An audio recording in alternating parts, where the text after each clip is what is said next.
तो स्टूडेंट्स, जो आज की वीडियो है इसमें हम क्लास 12th की इंडियन ज्योग्राफी के चैप्टर नंबर 5 खनिज तथा ऊर्जा संसाधन के बारे में बात करेंगे। मिनरल्स एंड एनर्जी रिसोर्सेज के बारे में बात करेंगे। यहाँ पर हम टॉप 10 एमसीक्यूज के माध्यम से इसके इंपॉर्टेंट फैक्ट्स, इंपॉर्टेंट टॉपिक्स, इन सारी चीजों को कवर अप करेंगे। वीडियो को लाइक शेयर सब्सक्राइब जरूर करिएगा। तो इसको देखते हैं। सबसे पहले कि लो अयस्क, तो बेसिकली आयरन ओर है, ये सर्वाधिक किस राज्य में उत्पादन होता है? तो इसका उड़ीसा में पाया जाता है सबसे ज्यादा। दूसरा, बॉक्साइट किस धातु का एक अयस्क है? ठीक है, किसका ओर है? तो याद रखेंगे एल्यूमिनियम का। और तीसरा, कि भारत में कोयले का सर्वाधिक भंडार किस क्षेत्र में है?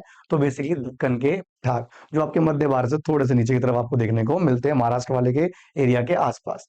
उसके अलावा मुंबई हाई किससे संबंधित है? तो ये चीज याद रखिएगा, पेट्रोलियम से इसको जोड़ा जाता है। उसके बाद नेक्स्ट क्वेश्चन की बात करें तो हमारे पास पांचवा रहता है कि भूमिगत ताप के उपयोग का पहला सफल प्रयोग किस किस वर्ष हुआ था? जो जियोथर्मल एनर्जी है, इसका पहला यूज जो हुआ था 1890 में हुआ था। उसके बाद परमाणु ऊर्जा के लिए कच्चा माल कौन सा रहता है? यूरेनियम। यूरेनियम एक बेसिक रॉ मटेरियल है, किसके लिए? न्यूक्लियर एनर्जी के लिए। इसके अलावा माइका, चूना प्रस्तर, ग्रेफाइट, ये किस श्रेणी के खनिज है? तो ये रहते हैं आपके अधात्विक खनिज। देखिए, जब आप खनिजों की बात कर रहे हैं तो इसमें ये चीज याद रखिएगा कि जो भी आपके मिनरल्स हैं, बेसिकली इसको आप दो कैटेगरी में बांटोगे। पहले तो मेटेलिक और नॉन मेटेलिक। उसके अलावा मेटेलिक तो ठीक है, जो भी आपके एलिमेंट्स आ गए, धातु वगैरह, वो सब इसमें आ जाएगा। लेकिन जो नॉन मेटेलिक है, इसकी भी अलग अलग श्रेणी बनती है कार्बन के हिसाब से। एक कार्बनिक होता है, यानी जिसमें कार्बन की मात्रा ज्यादा हो, और एक होता है अकार्बनिक।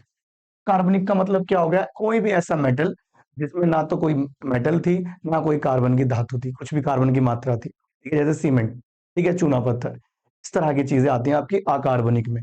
कार्बन में वो चीजें जो ज्वलनशील है, जो फायरेबल है, जो जल सकती है।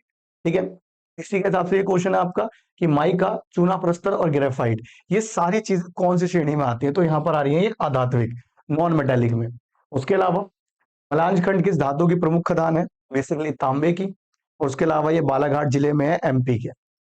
उसके साथ साथ नेक्स्ट पे बात करें तो हमारे पास जो अगला रहता है कि पवन ऊर्जा के लिए किन राज्यों में अनुकूल परिस्थितियां हैं? तो जवाब रहता है राजस्थान, गुजरात और कर्नाटका। बेसिकली जो ये ओपन इलाके, फील्ड वाले इलाके। उसके साथ किस उपकरण के द्वारा वायु गति से विद्युत निर्माण किया जाता है? तो जवाब है टर्बाइन। वो एक बेसिकली एलिमेंट जो आपने देखे ना मूवीज वगैरह में, बड़े बड़े पंखे घूम रहे होते हैं खुली जगहों पर, वो विंड एनर्जी बनाने के लिए लगाए जाते हैं।